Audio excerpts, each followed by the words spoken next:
Hello বন্ধুরা, তোমরা সকলে কেমন আছো? আবার চলে এসেছি আমি তোমাদের সামনে। আর সেই সকাল থেকে দৌড়াতে দৌড়াতে আর বলো না, এসে পৌঁছালাম কোথায় জানো? সেই আমার গন্তব্যস্থানে, সেই রান্নাঘরে। আর সেই রান্নাঘরে এসে এখন চা বসাচ্ছি। চা বসাবো, চা করবো। কে কে চা খাবে বলো? তাড়াতাড়ি বলো, কে কে চা খাবে? ব্ল্যাক কফি খাবে না চা খাবে বলে দাও। চা বসিয়ে দিয়েছি, চা বসিয়ে দিয়েছি। সকালবেলায় উঠেই আমি মেশিনে জামা কাপড় দিয়ে দিয়েছিলাম। জামা কাপড়গুলো কাচা হয়ে গেছে, বের করার সময় পাচ্ছি না জানো। এই এখন আসলাম জামা কাপড়গুলো বের করবার জন্য। জামা কাপড় না মেললে শুকাবে না। তো জামা কাপড়গুলো চা ফুটতে ফুটতে আমি যাই জামা কাপড়গুলো মেলে দিয়ে আসি আগে। এখন চলে এসেছি বন্ধুরা জামা কাপড়গুলো মেলবার জন্য। প্রচুর জামা কাপড় আছে, 3খানা চাদর কেচেছি, তাছাড়া তো অন্য জামা কাপড় আছেই। তো জামা কাপড়গুলো প্রথমে মেলে নিচ্ছি। প্রচুর জামা কাপড় হয় বন্ধুরা, প্রচুর জামা কাপড় হয়।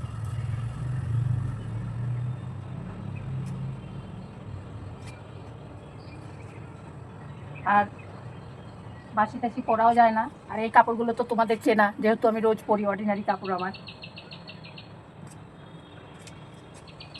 প্রত্যেক দিন সকালে এক গাদা জামা কাপড় মিলতে হয়।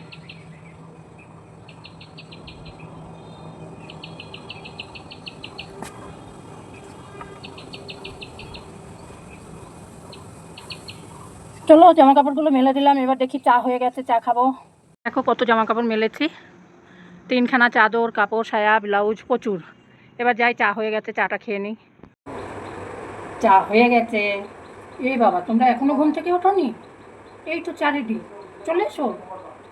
কি অবস্থা, কত বেলা হয়ে গেছে জানো? ঘুম থেকে ওঠো শোনা তোমরা। ঘুম থেকে উঠে চা খেতে হবে তো, চা খেয়ে তারপরে রান্না করতে হবে তো, নাহলে আবার দুপুরে খাবো কি? চলে আসলাম। আর দেখো তেলে পেঁয়াজ দিয়ে দিয়েছি। তেলের ভেতরে পেঁয়াজটা বেশ চটপট চটপট করে ফাটছে, ঠিক আছে? মানে গ্যাসটাকে একদম পুরো জোরে দিয়ে দিয়েছি, অনেক দেরি হয়ে যায় প্রত্যেক দিন। এখন এর ভিতরে আলু কুচিয়ে রেখেছি, আলুটা দিয়ে দিলাম।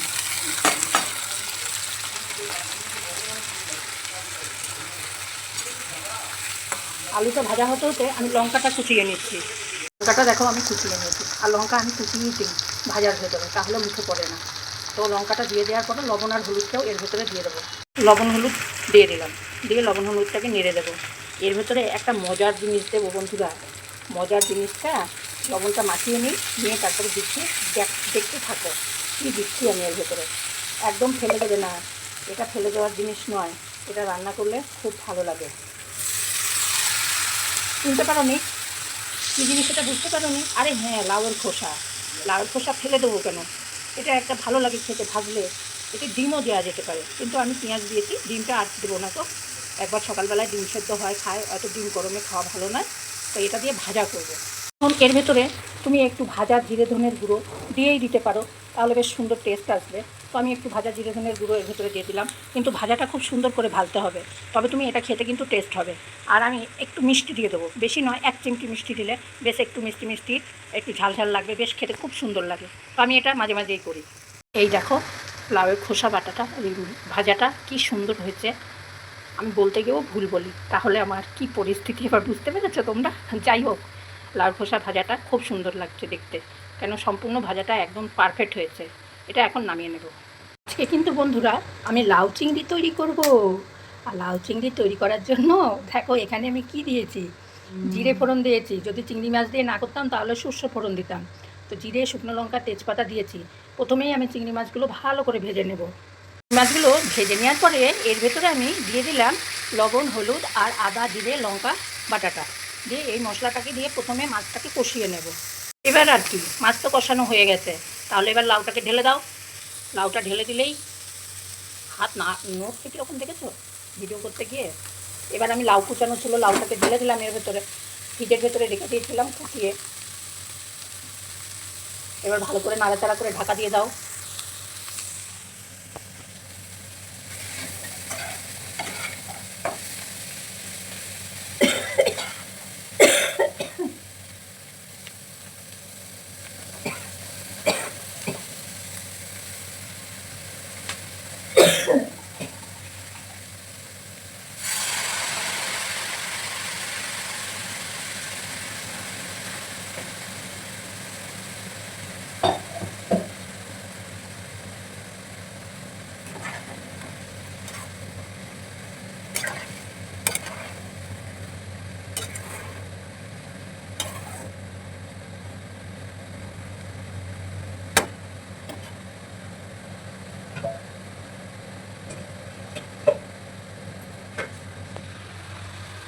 10 মিনিট পর লাউটা দেখো কত জল বেরিয়েছে, আর ঠিক এরকম হয়েছে। আর এখন বন্ধুরা কোনো জিনিস রান্না করে শান্তি নেই, সব সার আর সার।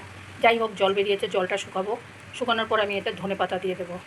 ধনেপাতা দিয়েছি, দেওয়ার পরে খানিকটা কর্নফ্লাওয়ার দিয়ে দিয়েছি লাউটা আঠা আঠা হওয়ার জন্য। তো কেমন হলো দেখো তোমরা। তোমাদের কাছে আমার একটাই কথা, আমার পাশে থেকো। আমিও নিজেকে নিজের উপর স্বাবলম্বী হতে চাই, আর তোমরা যদি পাশে থাকো তাহলে অবশ্যই আমি স্বাবলম্বী হতে পারবো। হ্যাঁ বন্ধুরা, টাকা পয়সা চাইছি না, জাস্ট একটা সাবস্ক্রাইব করে দেবে। আর ফেসবুক থেকে দেখলে একটা লাইক ফলো করে দেবে। ইনস্টাগ্রাম থেকে দেখলে কিছু না, একটা লাইক করে দিও। দেখো বন্ধুরা, সব বাসন মাজা হয়ে গেছে। নিচে একটা কাপড় পেতে নিয়েছি টাওয়াল টাইপের, তারপরে বাসনটা রেখেছি যাতে জলটা গড়িয়ে না পড়ে। আর সব কাজ যদি তোমাদের দেখাই তাহলে তোমরা আমাকে ব্লক করে দেবে, ভাববে দিদি এত বড় বড় ভিডিও নিয়ে আসে, দেখবো না দিদির ভিডিও। তো আমি ছোট্ট ছোট্ট করে দেখাই তোমাদের কাছে, তোমাদেরকে আমি হারাতে চাই না। একটা সাবস্ক্রাইব করার জন্য অনুরোধ রইল। রান্না তো বন্ধুরা আমার হয়ে গেছে, সব কাজ শেষ। এখন আমি জামা কাপড় তুলে নিয়ে এসেছি, সেগুলো ভাঁজ করব। এই যে আমার সেই মগ। এবার আমি গ্যাস পরিষ্কার করে নিলাম, রান্নার জায়গাও পরিষ্কার করে নিলাম। এবার পরে এবার চা বসিয়ে দিলাম, একটু চা খেতে হবে। আর ভাতটা এখানে ফুটছে, এখনও হয়নি ভাতটা। তোমাদের সকলের রান্না হয়ে গেল নাকি?